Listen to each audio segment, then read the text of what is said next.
Here's how to make a transparent background with CapCut. So on your smartphone, open the CapCut app. And now from CapCut homepage, you have to find out remove background function. Now select remove background function. And now from your gallery, select the photo or video for which photo or video you want to remove background. Once you select it, tap on next.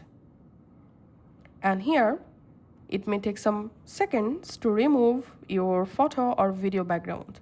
And now we have a transparent background. If you want to see the before and after result, you can just tap this little eye icon. And if you're not happy with the subject, you can just unhide. And now you can select quick brush, then you'll be able to manually select your photo subject or video subject. Okay, once you're happy, just tap on save. And now you get a transparent background just like this.